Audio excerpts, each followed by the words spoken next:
Om Jnana-timirandhasya Jnananjana-shalakaya Chakshur-militam yena Tasmai Shri Gurave Namaha. In 2 of the 3 lectures that I've conducted here, I have mentioned distinguishing reality from illusion for the welfare of all. Illusion comes in many forms. Maya is bahurupi, means many-formed, like a chameleon. I don't know the Russian word. Maybe someone else knows it. It's an animal which changes color. And the reality is one. Ekam advitiyam. It is the one without a second. Of course, that one reality may manifest in various forms. Now, regarding dispelling illusion, just this afternoon, a devotee told me something about watching these movies, Mahabharata movie and Vishnu Purana movie. So is that Maya or is it reality? The subject is Krishna, so it should be reality, is it not? Yeah. We are warned, there is a warning, Shruti Smriti Purana Adi Pancharatra Vidhingvina Aikantaki Hare Bhaktir Utpati Aiva Kalpate. Devotional service to Krishna which does not follow all the Shastras, the Shruti, the Smriti, the Puranas and so on, is simply a disturbance in society. So discussion of Krishna by persons who are not properly situated devotees of Krishna can never give a proper understanding of Krishna. Now the persons who made these movies, they're not pure devotees of Krishna. They're also not profane, but they are misinformed as to who is Krishna. And it's also important in their presentation that it be entertaining to the public. Otherwise, the TV company will not be pleased if they don't get their ratings in their advertisements. So it's not recommended to hear about Krishna from people who are not properly situated devotees of Krishna. Avaishnava mukhodgirnam putam harikatamritam shravana naiva kartavya sarpo chishta yathapayam. One should not hear about Krishna from non-devotees. The example is given of milk, which is called amrit, which means nectar. It also means that by which there is no death. So Hari Katha, discussion of Krishna, is amrit. It's very nectarian and it stops death. So the example is given just like milk, if it's drunk by a snake, poisonous snake. If there's a glass of milk and a poisonous snake drinks some, he may leave half a glass of milk. Now, the remaining milk looks like milk. It may taste like milk, but the effect is not nourishing. It will poison us or maybe even kill us. So in the same way, Hari Katha, which is spoken by persons who have any other motive than to selflessly glorify Krishna, is like milk touched by the lips of a snake. Everyone is invited to turn off their cell phone. Yeah, please take out your mobile and turn it off. You too. Actually, we should have a fine, 1,000 ruble fine. No, seriously, it works. It's the best known method for getting people to turn off their phone. No, just take the money, that's all.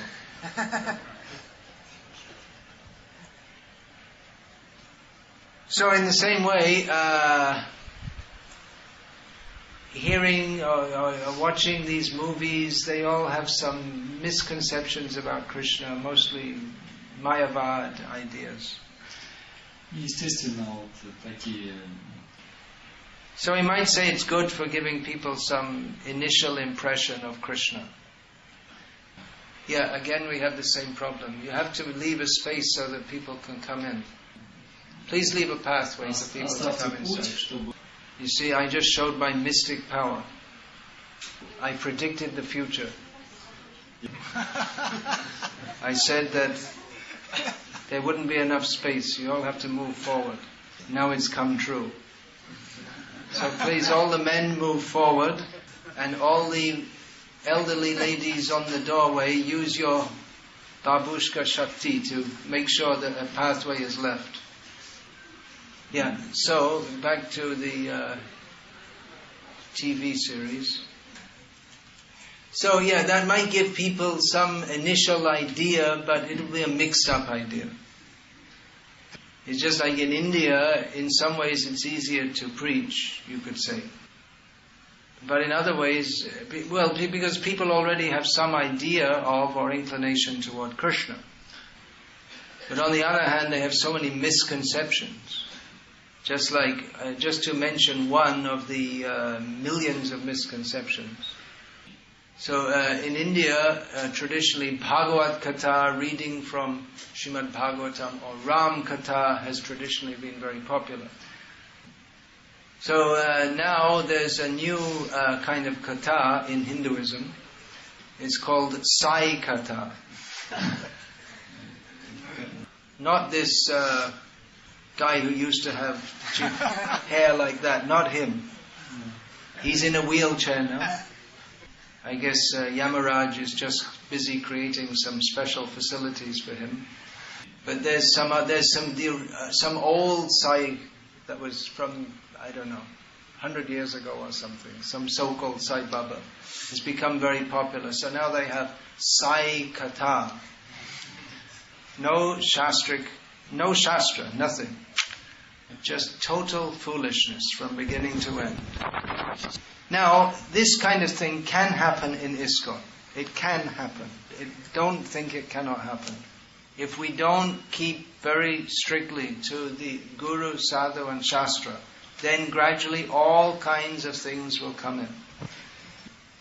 We should stick very closely to what Srila Prabhupada has given us. We are not interested in making a new edition of Hindus. This is not the International Society for Hindu Consciousness. This is the Society for Krishna Consciousness. And that Krishna is the Krishna given by Chaitanya Mahaprabhu, given by Srila Prabhupada, given by Rupa Goswami, Jiva Goswami, not by Ramanand Sagar, who's a film director who makes these kind of films. Ramananda Sagar is his name. Well-known figure.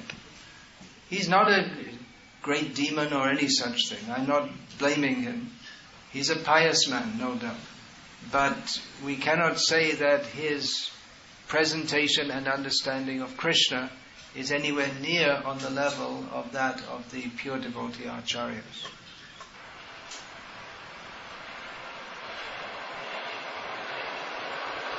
Okay, now I'm going to take up another subject. Now I will discuss another subject.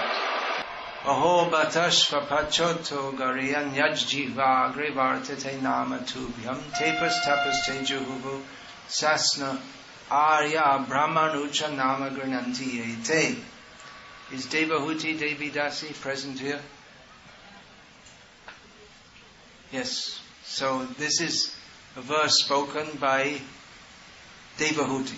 Not Devahuti Devi Dasi, by Devahuti. And this is a verse which Srila Prabhupada often quoted. Who knows the meaning of this verse? Anyone? If you're reading Srimad Bhagavatam commentary, it comes up maybe a few times in Prabhupada's books. He quotes it in his lectures, he often quotes it. Okay, I'll give the meaning. Oho! Oh! Oh. Then bata means how wonderful. Shvapacha. This means people who cook and eat dogs. Does anyone here cook and eat dogs? In this country, they'd put you in prison for doing that, right? The dog is considered the sacred animal. In traditional Indian culture, the dog eater is considered the lowest person. Why is the cow eater not considered the lowest person? Anyone like to suggest why?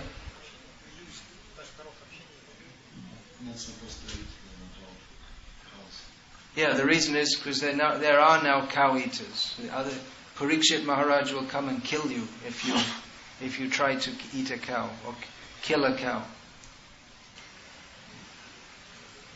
Just shortly after I joined the temple, one of the first lectures I heard of Prabhupada is said, Parikshit Maharaj, if anyone is drinking alcohol, kill him. If anyone is eating meat, kill him. If anyone is having illicit sex, kill him. If anyone is having gambling, kill him. I thought, interesting. Of course, that may not be applicable in Kali Yuga. Otherwise, there'd be almost everyone had to be killed. Actually, Prabhupada said he allowed, under some condition, that people can eat beef. Do you know what that condition is? Say, Smita Krishna.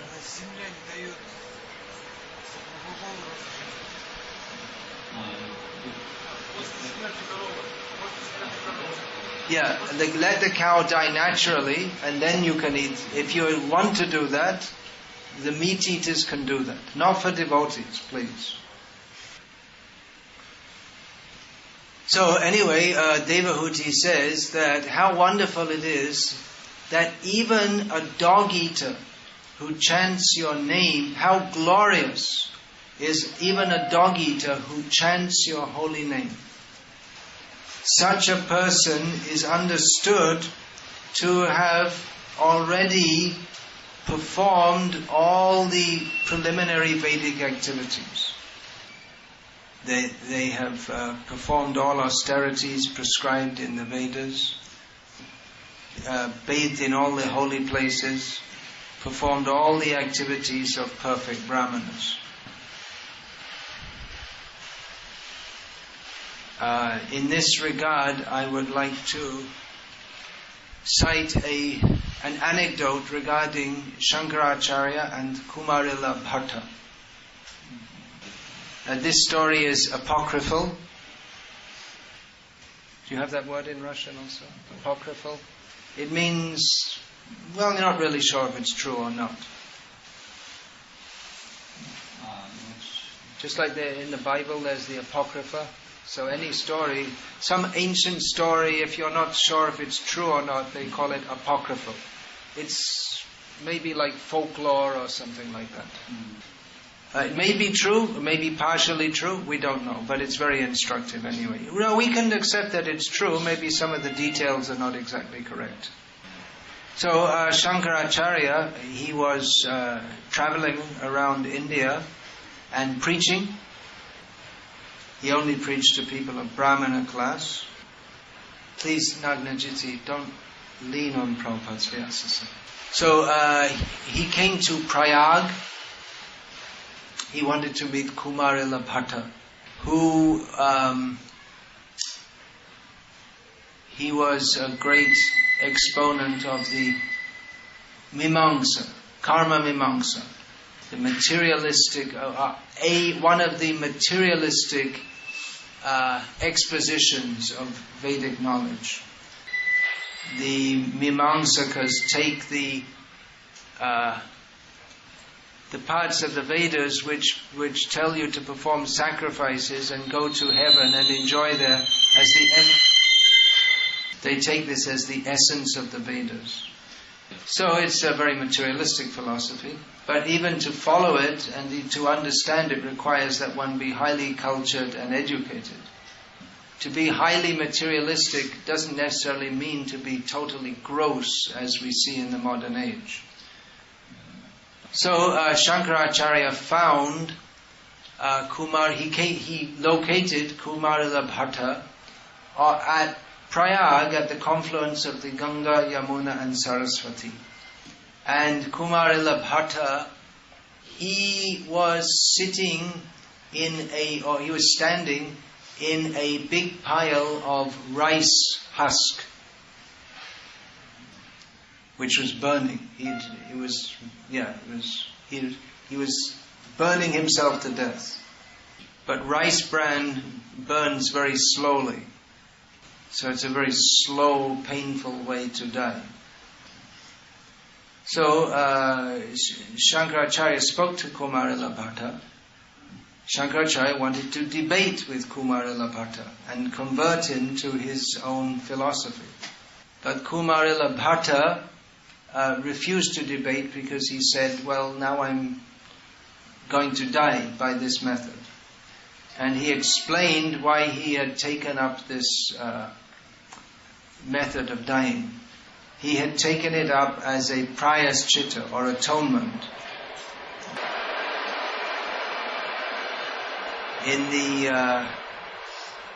Among the persons, the materialistic followers of the Vedas, those who follow karma kanda, this prayaschita is very important. So Kumarila Bhatta, actually he only had one eye, one of his eyes had become blinded. So Kumarila Bhatta explained that he had taken up this prayaschita because he had offended his guru. Kumarila Bhatta had joined a group of Buddhists and was studying under a Buddhist guru. Now the Buddhists are opposed to the Vedas. Тогда как буддисты, они противники учения Вед. Vednamanya bodhaita nastik. The Chaitanya Mahaprabhu said that the Buddhists are considered atheists because they do not accept the Vedas. So Kumarila Bhatta, he had pretended to be a Buddhist because he wanted to study their philosophy so that he could know it very well to defeat it. Because the Mimamsakas, even though they're materialistic, they're very staunch defenders of the Vedas. So one day, Kumarila Bhatta, he was sitting at the feet of the Buddhist guru with the other students. And the Buddhist guru was very severely vilifying the Vedas. And Kumarila Bhatta couldn't hide his emotion, and he wept in pain to hear this blasphemy of the Vedas. And the Buddhist guru immediately understood what was the actual position of Kumarila Bhatta. And he ordered his other disciples to drive out Kumarila Bhatta. So he was chased out, and the disciples wanted to throw him from a great height. And Kumarila Bhatta, he did not protest. He said, you can throw me, and if the Vedas are true, then surely I will not be harmed. So actually it happened. He wasn't killed, as would have been expected. But he did damage one eye. He became blind in one eye. So Kumarila Bhatta related all this to Shankara. And he said, actually, you see, even though he was a Buddhist, he was still my guru, so it was offensive of me to deceive him in that way, and therefore I'm performing this prayaschita. He said, actually, you see, my eye got damaged.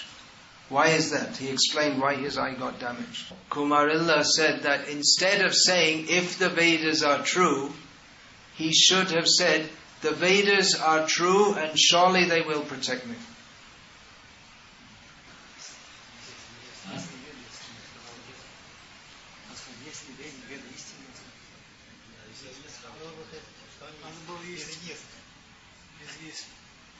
Он сказал, если веды истинные, сказал. Если веды истинные. Yeah, so say it. You.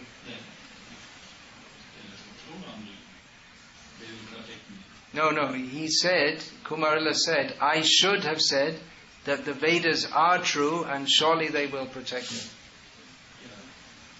But because he said that, because I didn't say that, because I said it slightly differently, if the Vedas are true, he introduced a slight element of doubt, and therefore he got some damage.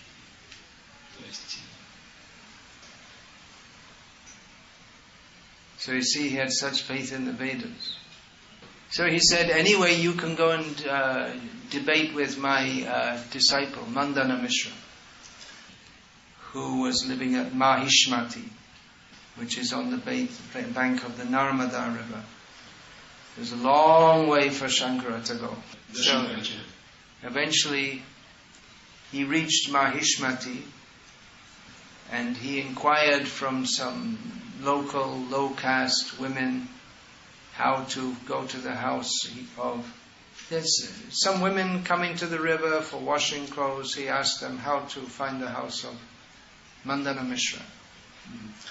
And the women, even the low-caste women who weren't expected to be very educated, they replied to Shankara in Sanskrit. And he said, well, you have to go to the house outside which the parrots are in the cage. And the two parrots are arguing over Svata Pramana, which means self-evident evidence.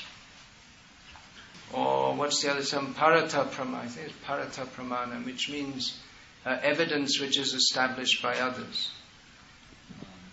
So you can imagine the level of discussion that Mandana Mishra had when even the parrots outside his house were discussing such topics. So Mandana Mishra didn't want to meet Shankara. He didn't want to see him. He thought to see a sannyasi is most inauspicious, because they're materialistic and they think the object of life is to enjoy life through the Vedic process. And a sannyasi has given up all material enjoyment. So a sannyasi they consider is most inauspicious. And they also consider that the sannyasis, they're misunderstood and they're misrepresenting the Vedas by promoting renunciation. So anyway, eventually there was a discussion and Shankaracharya defeated Mandana Mishra.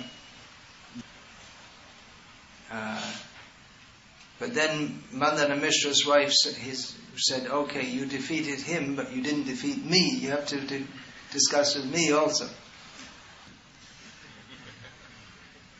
So Shankara said, well, what am I going to discuss with you? We already discussed all the topics of the Vedas with your husband. So she said, well, let's discuss about sex. And Shankara said, well, I don't know anything about that. I became a sannyasi at the age of 8. So what do I know about that? So she said, well, if you don't defeat me, you can't take my husband.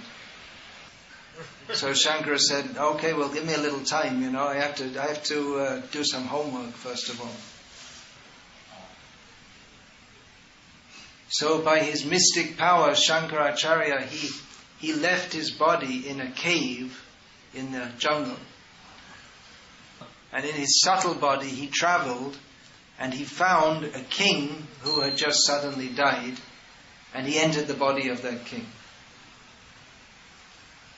So all the citizens were surprised and happy that, we thought our king was dead, but he came back to life. But the ministers, they soon found out that, he seems to be a different person. Seems to be much more intelligent than the king we knew previously. And the queens also found out that, not exactly the same person we knew before.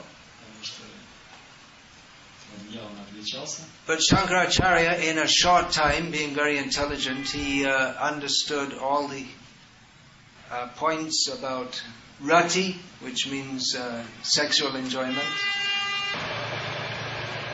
Now the Buddhists, who were the enemies of Shankara, they hated him.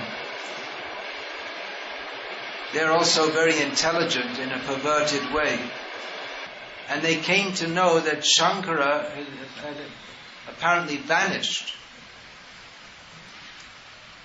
And they managed to deduce that king is actually Shankara. And that Shankara has left his actual body somewhere else. So they made a plot, and they came to kill the body of Shankara, which is in a coma-like condition. So the disciples of Shankara, they came in. They said, "We want to see the king." And the ministers said, "What are you? Who are you? What do you want to see the king?" And eventually they got to him and said, "Look, you better get back to your body quick." So these sannyasis went to see the king, and after speaking with him for just a very short time, the king dropped dead. So the citizens weren't very happy. Anyway, Shankara went back in his mystic body towards the body he'd left in the cave. And just at that time, Shankara saw that the demons were coming to try and kill that body. And a lion came out of the jungle and attacked and killed all those attackers. And Shankara entered his body. Disciples are very happy. He's come back to life. And at that point, Shankara composed a prayer to Nrsimhadev. Yeah, spontaneously composed. You added the word. Very good. Because Shankara recognized that this lion was no ordinary lion. And then Shankara went back to Mahishmati and said, "Okay," he said to the wife, Bharati, "Yes, now I'm ready to debate with you." And she said, No, it's all right, I accept. No need. You can take my husband. So that Mandana Mishra, who hated even to see a sannyasi, he also became a sannyasi. What was his name? I think he became Sureshwaracharya. Can you remember? You don't know. You're on Madhva side. They also hate Shankara. We don't. Gauriyas, we don't hate Shankara. But Madhvas do. And Madhvas go to Pastool. Anyway, I shouldn't say, because we accept Shankara as a great worshipful personality. So anyway, why am I telling all this? I'd recited the verse about even a dog eater who recites your name is so glorious. Yeah. And just giving some examples of what great personalities there are within our Vedic culture. Now, even though we don't accept Shankara's philosophy, his personality is outstanding. Even Kumarila Bhatta, who was so materialistic in one way, but on the other side he had such tremendous veneration for the Veda. And Mandana Mishra, even the parrots outside his house were debating over Svata Pramana and Parata Pramana. But according to Devahuti, which we accept as a fact, it's recorded in Srimad Bhagavatam, even someone not on that highly cultured level, even a dog eater, becomes more glorious than Kumarila Bhatta, more glorious than Mandana Mishra by chanting the holy names of Krishna. Of course, Shankaracharya was also chanting the name of Krishna. But the philosophy he presented to the world was anti-devotional, actually. But just see how glorious, first of all, see how glorious are the Vedas. How glorious are the followers of the Vedic culture. Even those who follow it with a misunderstanding. And how even more glorious, Devahuti says, are those who chant your holy names constantly, even those who are not, they don't have a high culture. So all of us, we are not coming from the culture of Mandana Mishra. We're not coming from the culture in which the dog eater is considered the lowest. We come from the culture in which the cow eater is considered the highest. Is that eat plenty of beef and become very strong. At least in England, they have one part of the guards in the army, they're called beef eaters, and they're supposed to be very strong. We come from such a low culture. It's not even culture, it's just subculture, hellish culture. But by Prabhupada's grace, we now have the opportunity to chant the holy names. Don't take Prabhupada to be just some kind of expert propagandist. Only someone who is the very greatest devotee can spread Krishna consciousness as Prabhupada did among the most fallen people. We're also fallen, we don't even have any idea how fallen we are. Prabhupada gave us this Vedic culture.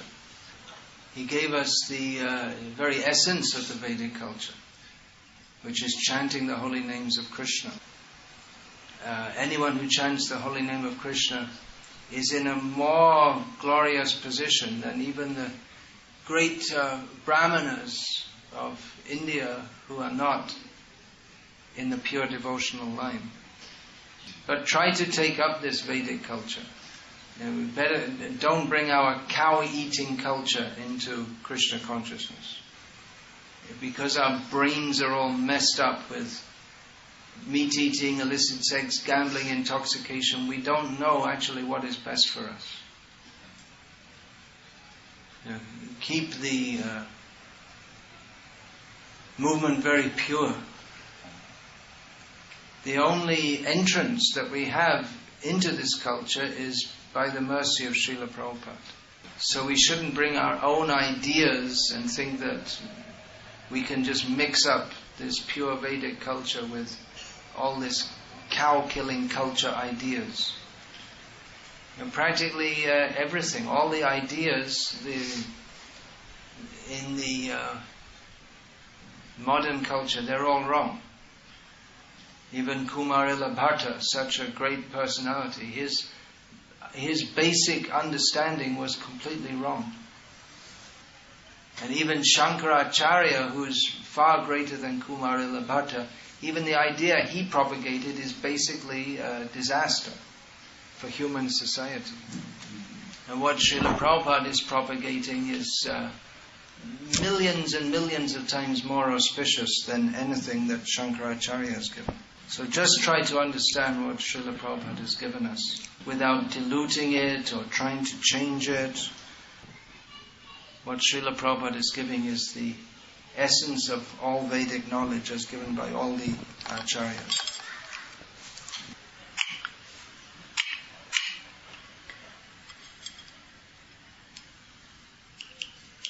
Trying to take it.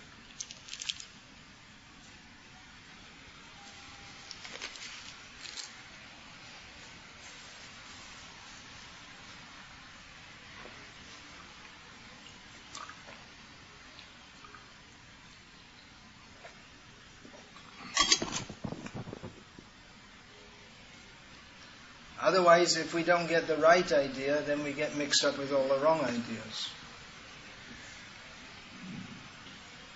For instance, instead of looking toward the Vedic culture for great character figures, we may start to think that,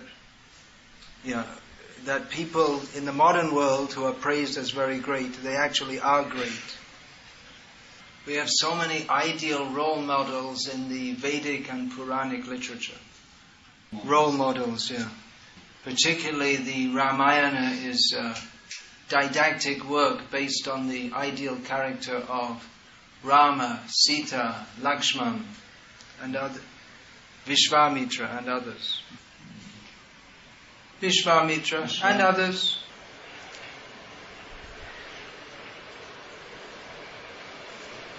In Mahabharata also, we find how good eventually always triumphs over evil. So many great persons are described there. The Pandavas, they're all very great persons. Draupadi. And of course, the greatest person is described in Mahabharata, namely Krishna. And Krishna is especially revealed in Srimad Bhagavatam. Of course, because Krishna is more than any human being, it's not that everything that Krishna does is for us to follow as a role model. But sometimes we hear devotees praising people who they're really nowhere near on the level of Bhima, Arjuna, or Bhishma and Drona, Bhishma, Drona, Pramukhata. Sometimes, I don't know if it's like that in Russia, but previously, some devotees in the West used to so much praise Mother Teresa or Dalai Lama. This Dalai Lama is a total hypocrite. He goes everywhere talking about peace, and he's a big meat eater. He eats beef and everything. It's a total hypocrite. But why should devotees praise him when we have Chaitanya Mahaprabhu, Nityananda, Prabhupada? These are the people we should see their qualities and follow them. Mother Teresa, she was probably better than Hitler and Stalin. Well-intentioned. Of course, even probably Hitler was well-intentioned in his own estimation. But she was another meat-eater. She lived in the land of Chaitanya Mahaprabhu, had no interest in Chaitanya Mahaprabhu. She lived in the land of Chaitanya Mahaprabhu. She had no interest in Chaitanya Mahaprabhu. She wanted to convert people from following Chaitanya Mahaprabhu to follow her own meat-eating version of following Jesus. So try to understand everything through Shastra. Don't be sentimentally attached or attracted by people who are not actually very well situated. Yasyasti bhakti bhagavatya kinchana sarvai gunais tatra samasate suraha harava bhaktasya kuto mahan guna manorathena asati dhavato vahi. In persons who are fully devoted to Krishna, all the great qualities of the saintly persons are automatically present. But for those who are not devotees of Krishna, they may have some qualities, but their qualities are not really proper qualities at all. They're on the mental platform, not on the spiritual platform of service to Krishna. Please don't use Prabhupada's Vyasa-san as a general place for keeping things.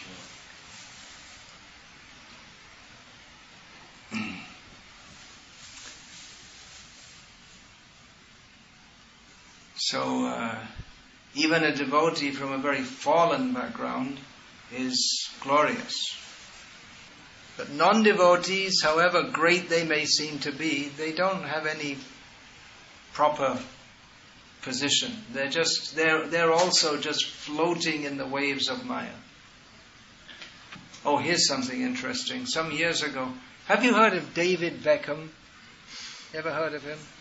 Yeah. No, you haven't heard of him. He was a famous footballer in England, soccer player. What's that? He's still famous?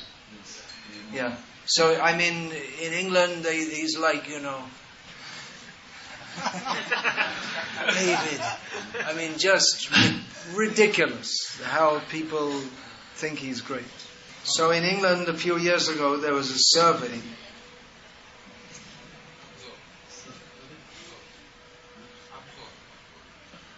And I can't remember exactly the question. It was something like, would you rather meet God or David Beckham? Something like that.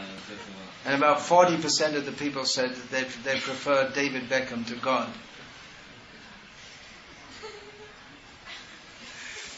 It's an interesting feature.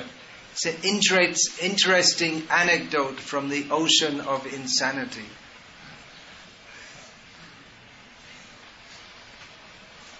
So, according to Bhagavatam, we shouldn't, according to Bhagavatam, according to all these Shastras, we shouldn't associate with or highly rate non-devotees. Now, sometimes devotees make the proposition that, well, it seems to me, they say that the non-devotees, they're better than the devotees. You ever heard that one? Sometimes it seems that the non-devotees, some of them, they're very pleasant people, and the devotees, they're all, don't do that! Don't do that! Well, I didn't say, you said it. You said fanatic. Alright, okay, you can use that word if you like. But the devotee telling you, don't do this, don't do that, he is our friend. This non-devotees being nice, what is that?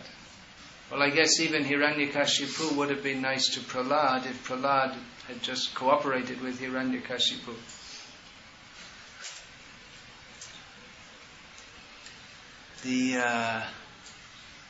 Just like someone may be very pleasant. Oh, you're cooking beef soup today. How nice. So what is better, the niceness of a non-devotee who helps us to forget Krishna, or the apparent unpleasantness of a devotee who helps us to remember Krishna? Chaitanya Mahaprabhu said, it's better to be embraced by a tiger or to be in a cage surrounded by flames than to associate with non-devotees. Yeah. So be careful. When Chaitanya Mahaprabhu was asked what is the proper behavior of a devotee, what did Chaitanya Mahaprabhu reply? E asad sangatyaga e vaishnavata. The behavior of devotee begins with giving up bad association. Stri sangi eka sadhu krishna bhakta. And Chaitanya Mahaprabhu mentioned two types of non-devotees. One is one who associates with women. Of course, if one is properly married with a wife and living in Krishna consciousness, that's not going to drag us to hell. But for a man to associate with a woman for sense gratification, or for a woman to associate with a man for sense gratification, blocks Krishna consciousness. And those who are, even they may be well behaved, like and cultured, like Kumarila Bhatta, but if they're not devotees of Krishna, even that association will not, it is to be avoided. So welcome to all the devotees who have just arrived. We have a special program for all the Grihastha devotees at this festival. If you don't have a full set of Prabhupada's books in your home, you can take a full set home with you. We can help you. We have plenty of books here. Every Grihastha should, if we claim to be followers of Srila Prabhupada, at the very least we should have a full set of Prabhupada's books in our home. So, and those of you who do have a full set of Prabhupada's books in your home, you can take more and distribute them to others. You can sell them, or if you're afraid to sell books for some reason or other, you can give them away, nice Christmas presents, wedding presents. So I request you to take a full set of Prabhupada's books, or I order you to take a full set of Prabhupada's books, or I fall at your feet and beg you to take a full set of Prabhupada's books. Whichever one you want, you have a choice of three: request, order, or begging. But take a set of books, please. Don't waste your life simply sitting in a home like the pigeons sit in some hole.